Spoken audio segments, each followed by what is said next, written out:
好，我们看到上海外滩发生惨祸呢，在各界问责上海当局之际，前中共党魁江泽民在海南东山岭匆匆露面，但是相关报道很快的就被删除。外界分析，上海官场很可能会出现大地震。请看我们的深入报道。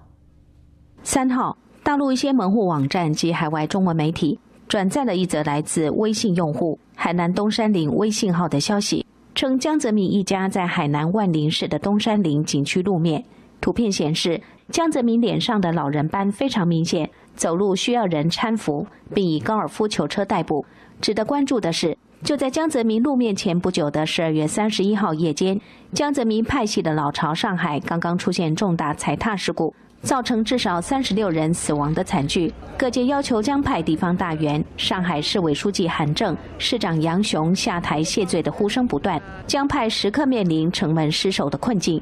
这个契机，这么一个机会，习近平也不会把它放过去。通过这个事情呢，整肃一批上海的官员，我觉得这顺理成章的一个事情。微博用户菩提路上的干西更发布消息说，习近平已召集中办、中组部、政法委、中纪委进行了碰头会，上海班子将受到严厉责罚，免职人员不少于10人，市委书记、市长都将被拿下。同时，在上海跟进反腐，会有可观人员被法办。他应该是预感到了反腐的箭呢，是步步的越来越靠近他了。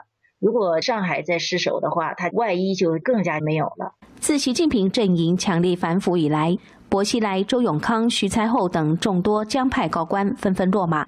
为了给江派残余人马打气，江泽民不断四处露面，试图彰显自己的影响力，但几乎每次露面都遭到习近平阵营的封杀。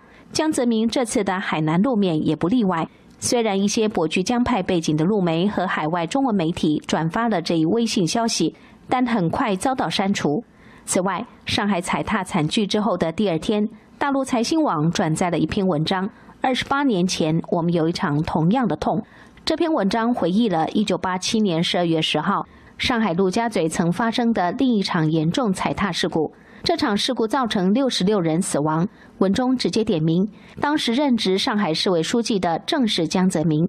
外界猜测，2015年伊始，延续至今的打江大戏，有可能将首先在上海掀起一场风暴。